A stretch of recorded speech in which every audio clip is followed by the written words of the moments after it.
Bonjour.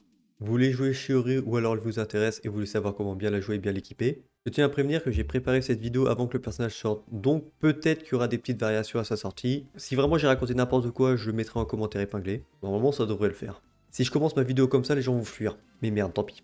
Donc, Shiori est une détentrice d'un œil divin géo, elle utilise deux épées pour découper chirurgicalement ses ennemis. Pour ses attaques normales, elle enchaîne jusqu'à 4 frappes rapides. Pour son attaque chargée, elle consomme une certaine quantité d'endurance pour déclencher 2 coups d'épée rapides. Sa compétence élémentaire, Shiori se précipite agilement en avant à pas soyeux. Putain, c'est marrant, on dirait Ketching. Mais on dirait Lightable aussi. Putain, le recyclage au yo-yo. Une fois ce sprint terminé, Shiori invoquera une poupée automate à côté d'elle et balayera sa lame vers le haut, infligeant des dégâts géo de zone aux adversaires proches en fonction de son attaque et de sa défense. Maintenir la compétence permet de passer en mode visée dans lequel vous pourrez sélectionner la direction de l'attaque. Alors la poupée, qu'est-ce qu'elle fait? Elle frappe les adversaires proches à intervalles réguliers, leur infligeant des dégâts géo de zone basés sur l'attaque et la défense de Shiori. S'il y a une ou plusieurs constructions géo à proximité, une poupée supplémentaire sera invoquée à côté de votre personnage actif. Une seule poupée supplémentaire peut être invoquée de cette manière, et la durée est comptée indépendamment.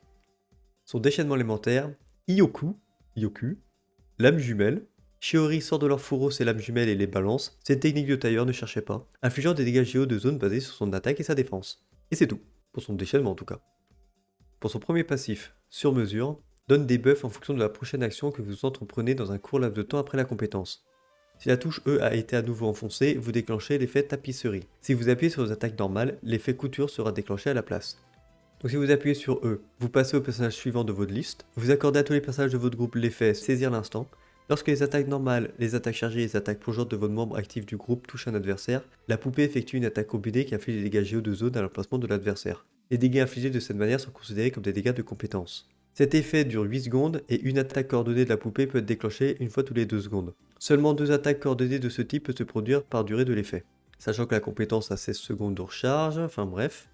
Ensuite nous avons l'effet couture quand vous utilisez une attaque normale après la compétence. Ça donne à Shiori une infusion géo pendant 5 secondes. Une infusion de 5 secondes toutes les 16 secondes ce n'est pas super intéressant si vous voulez la jouer en tant que main DPS sur le terrain. Si Shiori n'utilise pas de compétence ou d'attaque dans le court laps de temps après avoir utilisé sa compétence, elle recevra automatiquement l'effet de couture. Son deuxième passif, la touche finale, lorsqu'une construction géo est créée par un membre de l'équipe, Shiori reçoit un bonus de dégâts géo de 20% pendant 20 secondes. Vous commencez à comprendre vers quelle direction s'oriente le personnage? Grosso merdo, vous aurez besoin d'une construction géo. Sauf si on commence à parler des constellations.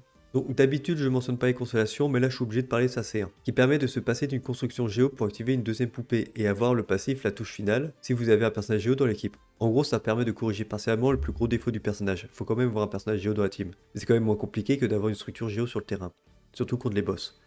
C'est un peu pervers ce qu'a fait Oyoyo sur le coup, et ça annonce peut-être une politique de gain d'argent plus agressif s'il continue sur cette lancée. Donc méfiez-vous, j'espère que ce sera la première et dernière fois. Au niveau de ces armes, nous avons l'Uraku Mushigiri. Oh, putain, les noms japonais. C'est l'arme de signature de Shiori, donc sa meilleure, qui augmente la défense ainsi que les dégâts de la compétence et d'attaque normale. C'est un personnage actif à proximité inflige des dégâts géo, alors le bonus de dégâts de la compétence et des attaques normales sont renforcés. Pour ces armes 5 étoiles, nous avons le coupeur de jade. L'arme offre une bonne stat en taux critique, un peu de PV et de l'attaque en fonction de celle-ci, même si ce n'est pas très pertinent. Le Splendeur des eaux calmes, c'est une bonne option qui vous donne un bon paquet de dégâts critiques et augmente les dégâts de la compétence si vous arrivez à faire fluctuer les PV de Shiori, grâce à Furina par exemple. Mais bon du coup pourquoi ne pas équiper l'arme sur Furina? Le reflet tranche brume. Le dégât critique et le bonus de dégâts élémentaires est appréciable. Les cumuls de passifs sont assez faciles à avoir sur Shiori. En tout cas, deux faciles. Après il faudra faire une attaque normale, ça dépend comment vous la jouez. La lune ondulante de Futsu. L'arme sera principalement jouée pour ses stats en taux critique et son bonus de dégâts élémentaires. La lumière d'incision foliaire. Comme Shiori d'éléments géo, la maîtrise élémentaire ne lui sert à rien, elle en aura donc pas ou très peu. Le passif de l'arme est donc inutile, seul le dégât critique et le ratage de taux critique sont intéressants. Pour ces armes 4 étoiles, nous avons le croc de loup, c'est l'arme du Battle Pass qui donne du taux critique et améliore les dégâts de la compétence et du déchaînement. Nous avons du coup l'autre arme du Battle Pass, l'épée noire, qui donne aussi du taux critique mais qui améliore les dégâts des attaques normales et chargées. Vous choisirez l'une ou l'autre en fonction de votre style de jeu. L'épée longue de roche noire, le dégât critique qu'elle offre est sympa et le passif est pertinent si vous affrontez beaucoup d'ennemis. Pour ces armes free-to-play, nous avons le fuseau de Cinabre. L'arme ne pouvait être obtenue que dans le patch 2.3, si vous l'avez tant mieux. Elle apporte beaucoup de défense et augmente les dégâts de la compétence en fonction de celle-ci. Le croc suppurant. L'arme ne pouvait être obtenue que dans le patch 1.2, pas sûr que tout le monde l'ait. La recharge d'énergie n'est pas vraiment utile, mais le bonus de dégâts et le taux critique sur la compétence est cool. Le final des profondeurs, c'est une arme qui augmente la taille de son porteur à la fois passivement et après avoir activé une compétence. Le messager de l'aube. Les stats en taux critique et en dégâts critiques que l'arme fournit quand vous êtes à plus de 80% de vos PV est complètement débile pour une arme 3 étoiles. Pour dépanner, c'est pas si mal. En fait, c'est bien tout court. Pour ces artefacts, nous avons le set Coquille de rêve opulente. C'est le meilleur choix pour Shiori, il permet d'augmenter énormément sa défense et ses dégâts géo afin de faire plus de dégâts. Le troupe doré. Ce set est presque égal en force par rapport au set Coquille, cependant il n'offre pas de bonus de dégâts élémentaires mais augmente grandement les dégâts de la compétence. À privilégier si vous jouez off-field. Murmure nocturne en forêt d'écho. Étant donné que les capacités de Shiori dépendent également de l'attaque, vous pouvez lui donner cet ensemble qui augmentera également les dégâts géo après avoir utilisé la compétence. La deuxième partie du passif ne fonctionnera que si Shiori est sur le terrain. Vous pouvez faire un mix de sets 2 roches anciennes, 2 troupes, 2 coquilles. Utilisez la combinaison qui vous intéresse le plus en fonction des statistiques de vos artefacts. Après, si vous voulez vous spécialiser avec une Shiori sur le terrain, alors le rideau du gladiateur permet d'augmenter les dégâts des attaques normales en plus d'augmenter l'attaque. Pourquoi pas. Ou alors le chasseur de la mer chaussée, c'est uniquement si vous jouez Shiori avec Furina, le set permet d'augmenter les dégâts des attaques normales et chargées, ainsi que d'offrir une hausse de 36% de taux critique. Pour les statistiques que vous allez rechercher sur Shiori, c'est soit une sub DPS, soit une DPS, donc vous aurez besoin de taux critique, de dégâts critiques. Petite particularité, elle rentabilise aussi bien la défense que l'attaque. Enfin, aussi bien, je crois. Et la recharge d'énergie, si vous n'avez rien d'autre, si vous voulez faire le déchaînement de temps en temps.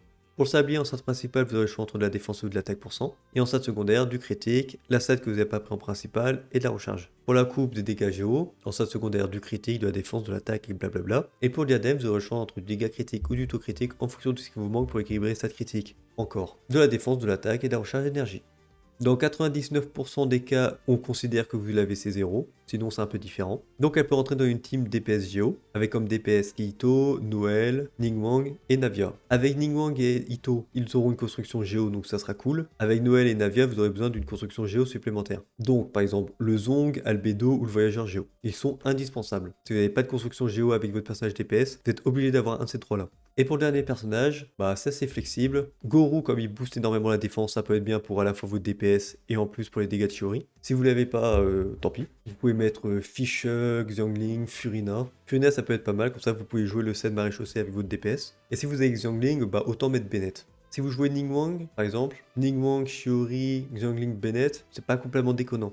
Vous arrangez votre équipe en fonction de ce qui vous arrange et des personnages que vous avez, en faisant bien attention d'avoir une construction géo dans votre équipe.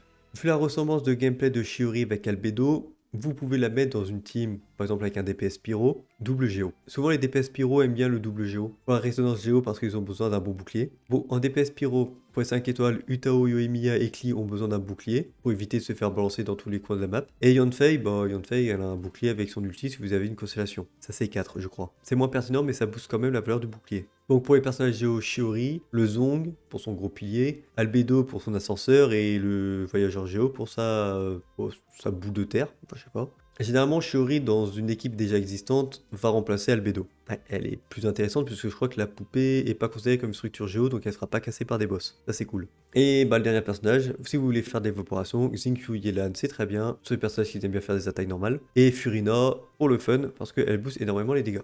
Ensuite, si vous voulez jouer Shiori en tant que main DPS, bah, ça va pas changer grand chose. Vous pouvez partir sur une team qui semblerait être la meilleure pour une Shiori DPS, c'est-à-dire Furina, Bennett, le Zong. Comme ça, vous avez le pilier, donc vous aurez deux poupées. Vous avez Bennett pour le boost d'attaque, elle rentabilise bien l'attaque, donc c'est parfait. Et Furina qui est là parce que, parce qu'elle fait mal, Furina. Et il n'y a pas besoin d'avoir Shiori qui tape sur le terrain pour que les invocations de Furina font des dégâts. Ce qui n'est pas le cas de Xingqiu et Yelan, étant donné que Shiori va taper grosso merdo 5 secondes, donc pendant 5 secondes, Xingqiu et Yelan vont faire des dégâts avec leur déchaînement. Toutes les 16 secondes, c'est pas super rentable, alors que Furina, elle s'en fout. Donc là, ça fait un point de plus pour Furina. Avec Furina, vous pouvez jouer le set maréchaussée. Donc ça fait 2 points pour Furina. C'est vraiment l'Archon Hydro, ça. Pas l'Archon Hydro. Furina n'est pas l'Archon Hydro, c'est fausse alors. Mais bref. En tout cas, elle en a le kit. Sinon, vous pouvez partir sur full Geo avec Yuri DPS. Avoir Albedo, Yunjin. Là, pour le coup, Yunjin, ça peut être intéressant. Si vous tapez plus vite, vous avez moyen de faire plus d'attaques pendant les 5 secondes. Si vous l'avez, c'est 6. Goro pour le boost de défense. Et en tant que support, du coup, le Zong, Albedo et le Voyageur pour le... Je crois que j'ai déjà dit.